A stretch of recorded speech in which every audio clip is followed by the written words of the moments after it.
Welcome into the Cougar Tailgate, where BYU fandom lives. Here's your host, Lauren McClain.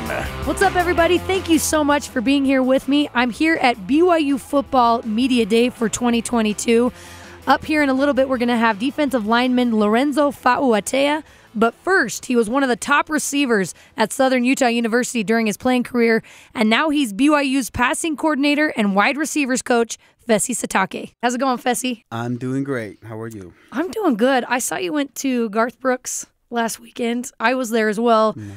Not in as good a seats as you were, but how was that concert? You were on the floor. Yeah, that's rude. Maybe we're just taking a picture, Kate.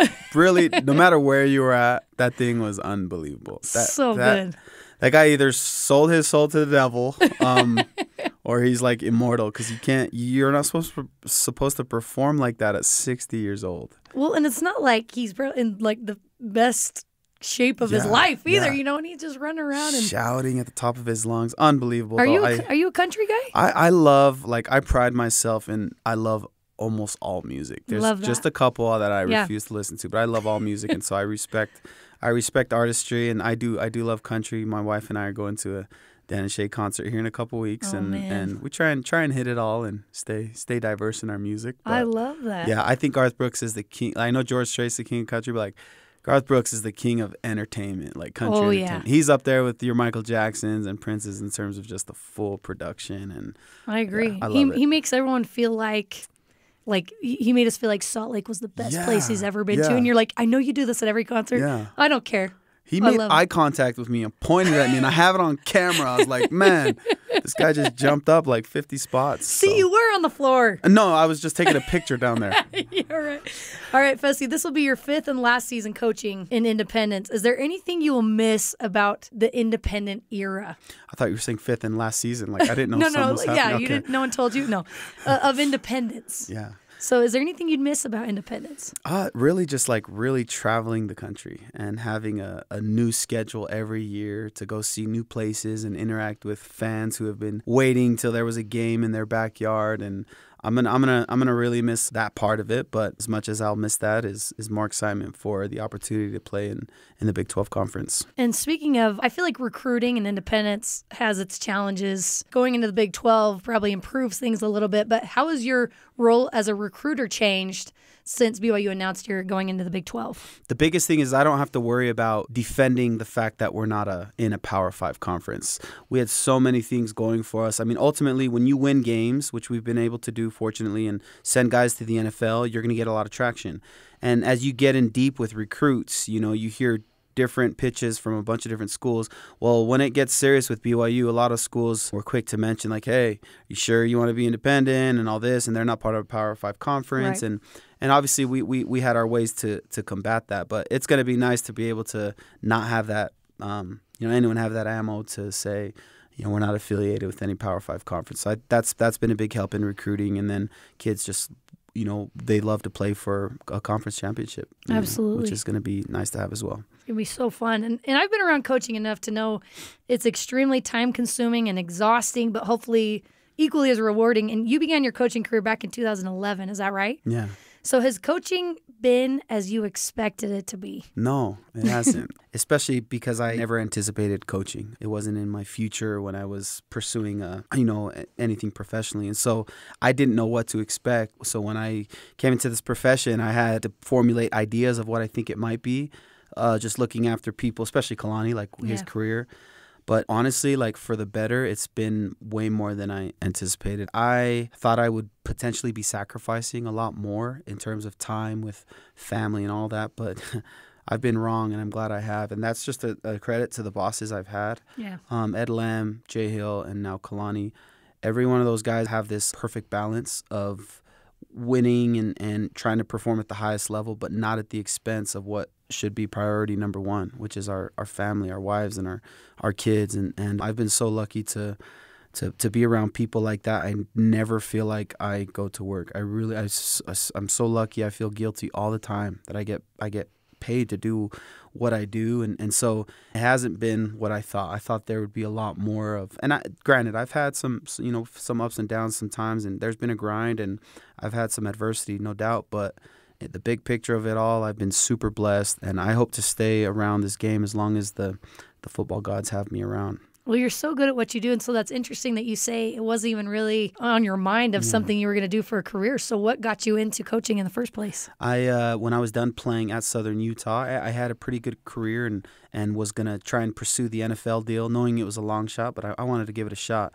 Well, that year it was the year the NFL did the lockout. And so every team, there were 600 less players that were going to make it into the draft that year. So I was advised by everyone to say, hey, go again next year and you'll get on a team. So the question was, well, what do I do with this year that I have? Yeah. And Coach Lamb, I wanted to get my master's because if football didn't work out, I wanted to go to law school and be a sports agent. So I was like, well, to get my master's paid for, maybe I can go be a graduate assistant. So I hit up Coach Lamb, and he says, yeah, this is great. Well, 4 months into my graduate assistant year, our receivers coach left, and I get offered the receivers job. And I was like, whoa, this is not going as planned. And I had a kid already and was married, and so I hit up Kalani, and he said, gave me great advice that I'm so glad he gave. It was give it a year, and if you don't like it, business field, law school, that will all be there for you. Yeah. If you do, though, you got your foot in the door and you have an opportunity that people wait years and years for and sometimes never get. And so I did, and here I am, it's 11 going on 12 years later, and I like I said, that's part of the reason I feel guilty and that I get to just do what I love and make a living off of it. So cool. Oh, you're a hard worker, but obviously I feel like some things are meant to be, right? Yeah. You're meant to be where you're at, and more so when you began coaching, but I feel like you're not too much older than some of these players that you coach. I can imagine you probably become friends with some of them. Like I said, especially when you're younger. How do you balance being a coach and a mentor, but also a friend to these players? Is that kind of a hard thing? It's a great question, because a lot of that really it depends on your age. I mean, there's coaches who don't have to really battle that because they're seasoned. They've been in this game forever. And I've been in this long enough that I would consider myself like a veteran coach. But the reality is I'm not far off age-wise. Like some of these guys might have brothers. Their oldest in their family is close to my age. Right. The reality is these guys keep me young, and I don't want that to ever change. And just because my number to my age is I just turned 36, like it doesn't matter. I sometimes people try and draw this. When I first got into coaching, I heard from so many coaches who I respect, draw the line. Don't get too close to your players, And I tried that. It just didn't fit me. And I think it can work for other people. I'm not going against that. But I've been the best version of myself and the best coach when I am acting with, when I'm acting the same way as if they were my younger brothers or, a son of mine, whatever it is. I have so much fun with them, and I haven't had any struggles with that dynamic, that relationship, when I decided to commit to say, you know what, I'm going to be myself unapologetically and just work hard, and whatever happens. And credit to the guys who I coach. They don't hold any of that stuff against me, and I haven't had any issues with it, and I hope that stays the case. Is that why Kalani and Timberly decided to have another baby so they could stay young? Yeah. They're just trying really hard to stay young. That Father Abraham is definitely about to get tested again. So, I love it. I'm so happy for them. So I can only imagine some of the hardest conversations to have, especially when you get close to these guys, is about playing time or lack thereof. Have those conversations become easier as time goes on, or is it still kind of something you dread doing? It's something I dread doing. The only thing that's easy about it is that I know I have to have them. For the first couple of years, I'm like trying to find ways to avoid those conversations, but that's the reality of the profession. And everyone, whatever your profession is, everyone has those moments where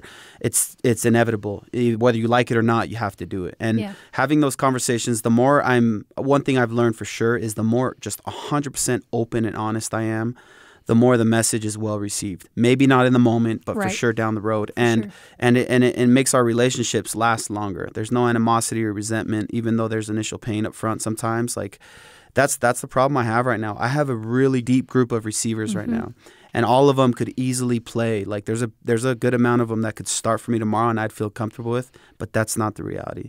And I have to have some conversations with these guys and frame things in a way that, yeah, it's going to hurt, but they're still going to be motivated and know that they have a role and an impact and that their time's going to come. And there's a lot of lessons within those conversations. So I always dread them, but I've found enough ways when I'm open and honest that they end up actually being really good down the road that we had those. Well, that's a good life lesson. And so you have those types of conversations. You have to watch some of these guys who have worked so hard to get on the field, go through injuries. Yeah. I feel like there's probably a lot of difficult things with coaching. For you, what's been one of the most challenging parts of coaching? Yeah, I think it's that. It's keeping these young men who have the pressure of the world on their shoulders. They have all these expectations. They're working so hard. And to see them go through adversity because something's not happening the way they anticipated, which is where we have to step in as coaches and mentors. And one of the mantras we use in our room all the time now that I've adopted over the last couple of seasons is, can you stay committed to the process without being emotionally attached to the results? Mm-hmm. And so you might get hurt and have a career-ending injury. You might put in all this work and you hear outside noise from media or fans that you might be the guy. And all of a sudden, you're not playing as much. So was your process in vain? Yeah. All that hard work. And it's getting these guys to understand that just because the results don't happen the way you anticipate it doesn't mean that the process is in vain. In fact, that process is the most important thing. And so it's been really challenging to see some of these guys go through that type of adversity. But I think on the other side of it are some of the greatest lessons we can learn in life. And that's been really rewarding for me to kind of attack those struggles head on with these guys and try and, get out of the hole with them. I love that. It seems like the offense has been getting probably the most hype out of anybody in the offseason, and you have guys like Gunnar Romney coming back, Puka Nacua, to help put up some numbers. When you see what you've got to work with, you mentioned how deep, too, your wide receivers group is. When you look at, as passing game coordinator, what gets you most excited for this upcoming season? Just how many things we can do with the different players. I know you named receivers, and you can go down the list with tight ends. Obviously, Jaron throwing the ball, the depth of running backs. We don't become, dependent on one position group or one player. We can truly go into a game, assuming everyone's healthy, we can go into a game and say, okay, this is what these guys do defensively. Obviously, we're on the attack, so what's the best thing we can do? And we have all types of options now. We don't have to try and force this scheme that might not be the best, but it's all we have. So I just really look forward to the week-to-week planning of taking onto the field what we feel is the best attack for that week, because we have so many weapons we can utilize. And passing game specifically, obviously, is we have a lot of guys, tight ends, running backs, receivers that can make plays and be potential mismatches. And so I'm excited for the opportunity to see all those guys make those plays. So awesome to have so much depth for that. And last season of independence, that's really strange. That's like a really crazy thing to think about. Yeah. But you have some awesome teams, Notre Dame, Baylor, Stanford, Oregon. What do you want to see your guys accomplish in this final season of independence? Just not take that for granted. The fact that we can play, no one has a schedule like that besides Notre Dame. I mean, I think we're the only two teams. There are other independent teams, but no one has the luxury to have that type of schedule throughout the year. You kind of have to wait maybe a feature game preseason or a bowl game at the end till you play someone outside of your conference. And so kind of going back to what I'm going to miss the most of, like traveling and playing those games, these guys just got to understand that they're at the end chapter of a very historic part of a rich history in BYU football, and that we're closing the door to independence and they can end this thing on a really good note against the unbelievable schedule, and to not take that for granted and to just kind of relish every opportunity week in and week out and have fun and create memories. Is that something you talk to guys like Gunnar Romney about, who this is his last season? So he's probably kind of like, I don't get to play in the Big 12. That would kind of be a bummer a little bit. But is that something that you've expressed to them? Like, this is an incredible opportunity. Yeah, not so much in depth, but to your point of like what they're leaving behind. Every season, players come back and there's always something that happened or is going on where they're like, man, why didn't I get that? Yeah. But at the same time, it's a great opportunity to remind them, well, it's because of you. It's because we're experiencing these things because of you. And so for any like bummed out feelings these guys might have of not being in the Big 12, they can and should counter that with, more importantly, like, this is a result of a lot of the sacrifice we've made together as a team, and we'll be enjoying it from the sidelines. So I think it's a good thing. Absolutely. I'm talking to BYU's passing coordinator and wide receivers coach, Fesi Sitake. Fesi, thank you so much for being here with me today, and I hope you have a great rest of your day here at Media Day. Thank you, Lauren. Thanks so much. Appreciate you. Yep.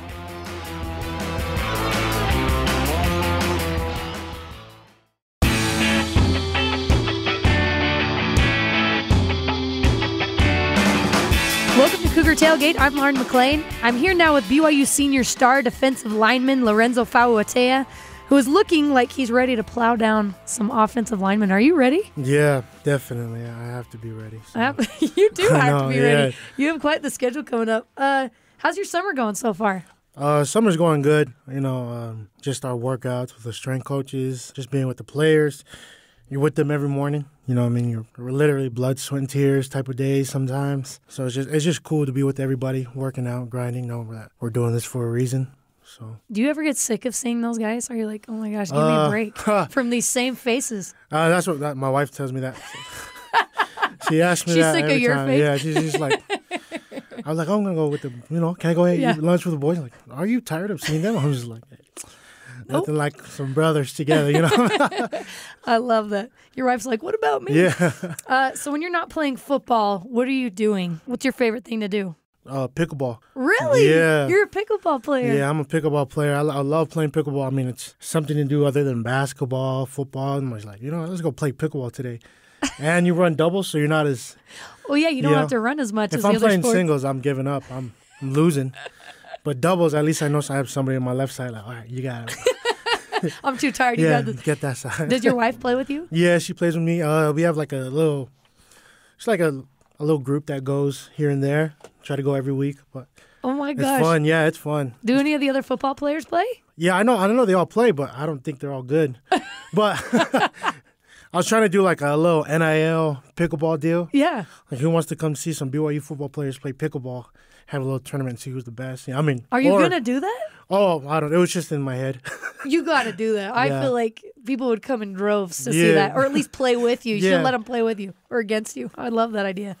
All right, so you had to end your seasons early, the past 2 seasons, due to injury. How ready are you to be healthy? Right now I'm fully healthy. I'm back with the boys. I'm back with the team.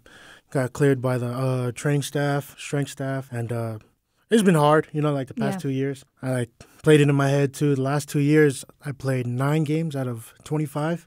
So the rest, it's just, and they're both the first 5 games in the season within the last 2 seasons. So it's been hard, but you feel like you haven't been able to finish what you've started the past 2 seasons. Yeah. It's like hard, I'd seen Tavon Austin's interview that he did where he was talking about how he felt like he was the first round draft pick. Yeah. Fell down, went to practice squad, got cut, and just saying like how far, low you can go. Like at the bottom, you hit rock bottom, the only way is to go up. Right. So I'm blessed right now, My family has helped me out, especially my wife. My wife has helped me out. Good. Kept me through the days where I was hurt, and I was just like trying to get over it and like keep motivating me to be better and just to get healthy. I can't even imagine what that's like, and unfortunately it happens a lot to a lot of players in football because there's so many injuries. What's that like when you get the news from the doctor like, hey, you're done for the season? What's that like for you? It's just like it doesn't hit you right away. It's just one of those like you see the doctor and you're on your way home and you're just like, dang, I'm really done. And then the games that you look forward to, things that you look forward to in your future, where you saw yourself. It was hard. I'm not gonna lie, it was pretty hard. So I'm sure it takes a mental toll and it takes a lot of people around you to help you out, like you mentioned before. Yeah, it was. Like last year, I don't think a lot of people don't know this, but like last year, the month before, I think the 3rd week of July, I got back surgery. I was going through the whole year of, I had a herniated disc in my L3, L4, L4, L5. So I had 2 herniated discs. And the pain throughout the all summer was hard. I went through it. But it came to a point where I couldn't sleep at night. I was sleeping on the ground, moving to the bed. I could not sleep. And then we just had surgery like the next week. Thank the training staff for helping me out. I had surgery, came back 6 weeks later. I jumped right into fall camp. But I knew the first game of the year I was hurt. I was like, dang, I'm playing with an injury. So, I played with the injury the first 5 games. And then after Utah State, I was like, dude, I can't do this. Can't do it again. Yeah. The love for football is strong. Yeah. So it's got to be really strong. What made you want to come back to BYU for another season despite those injuries? I just knew that, I felt like I'm here. I needed to be here. Like, I didn't feel like leaving. Yeah. Played a lot of scenarios out in your head. When you're hurt, you have a lot of time to yourself. Yeah. Sometimes people talk to me, are you leaving? You going to transfer? I'm like, I'm going to stay, I have my wife here. I have family here, too. So I just, why not finish where I started? here at BYU. So, what's your relationship like with Kalani? oh, it's strong. It's good. I mean, Kalani's just a man that you'll see him around here and there, especially now they're in the off season. We're just with the strength coaches.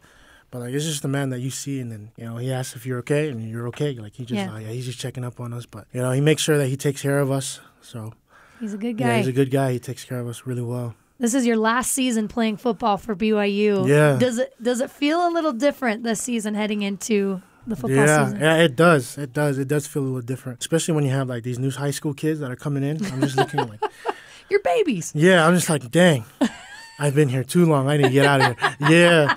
In my head, I see Fred Warner. I'm like, dude, we were on the field together at the same time. I was like, I need to get out of here and go be where he's at. You know what I mean? Yeah, oh yeah. But it's a different feeling. There's a lot of load on you, obviously, missing the last 2 seasons. Yeah. And then senior year, just ready to play football is all it is. You mentioned the younger guys that are coming in. They probably seem so young to you. So as one of the leaders on the defense, do you feel the need to kind of help them out and reach out to them? Do they come up to you a lot? What's that dynamic like? Right now, when I see them, I just say, what's up? Yeah. Like, what's your name? I tell them my name, welcome to the team. Then from there, I just let them go. Like right now, especially in the summer, they have their workouts. In my head, you just work out, pay your dues, do what you need to do, to acclimate yourself to the team. And then once you're like with us, and then I'm just like, yeah, I'm Lorenzo, play defensive line, Then they're coming in, they get the flow of like the system of being here in college, going to school, living in the dorms, and all of that. So I just let them do their thing at first, and then once we start coming together more,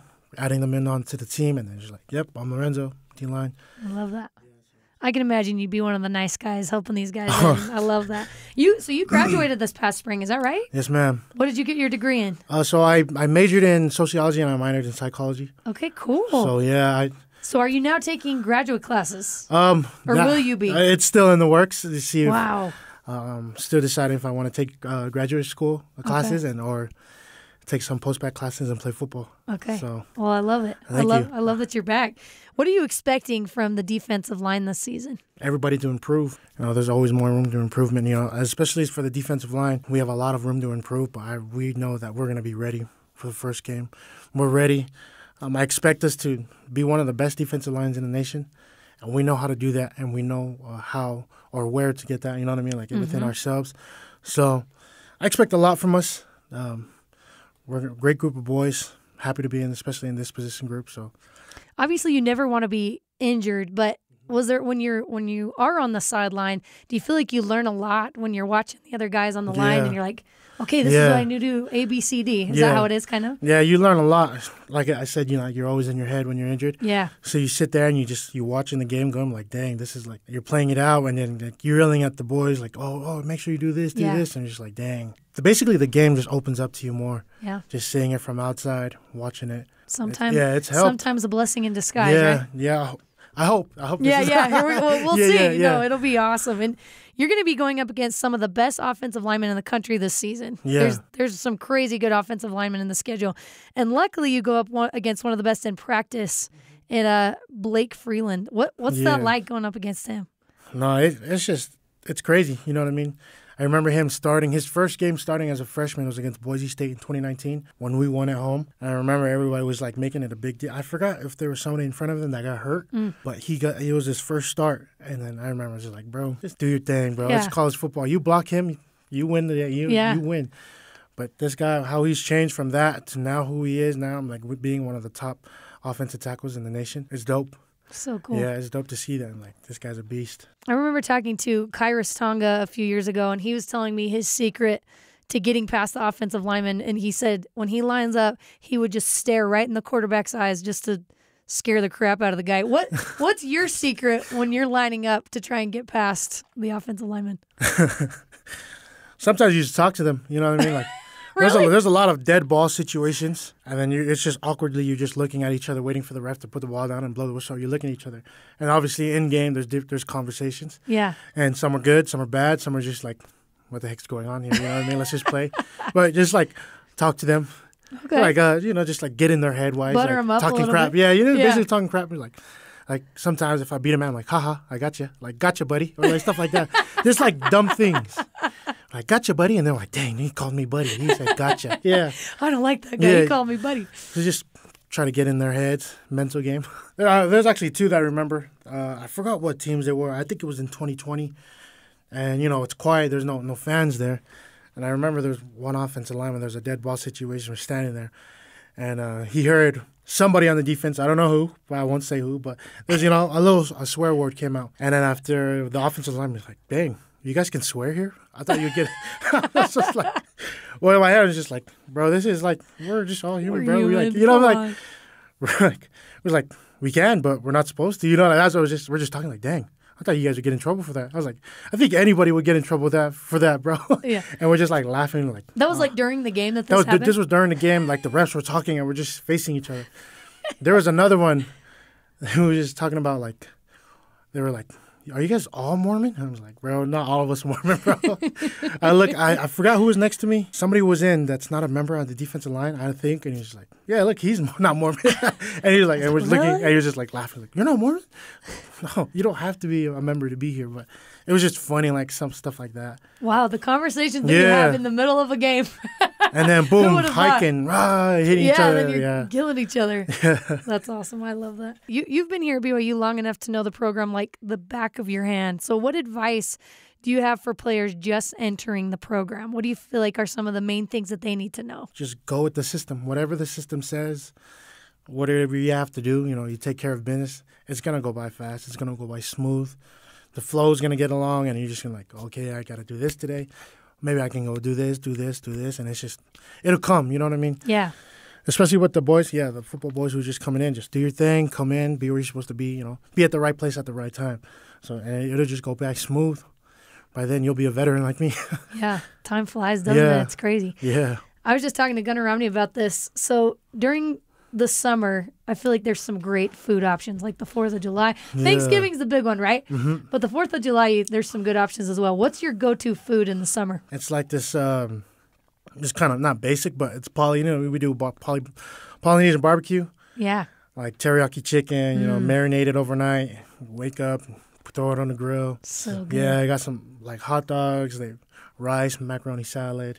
All that stuff. Yeah, it's basically just a good old barbecue. What's your guilty pleasure? Do you have one? For food, I love Korean barbecue. Okay. And after I was just like, if somebody says, "Hey, you want to go to Korean barbecue?" I was like, "Put me in there. I'm with you, buddy." Yeah. No matter the time or place, I'm there. I love it. That's so good. I'm here with BYU senior star defensive lineman Lorenzo Fauatea. Lorenzo, thank you so much for coming on with me today, and good luck during the season. Thank you. Thank you so much. And that does it for us today. Thanks again to Fesi Sitake and Lorenzo Fauatea for coming on the show with me. Join us next week with wide receiver Gunnar Romney and Preston Hadley.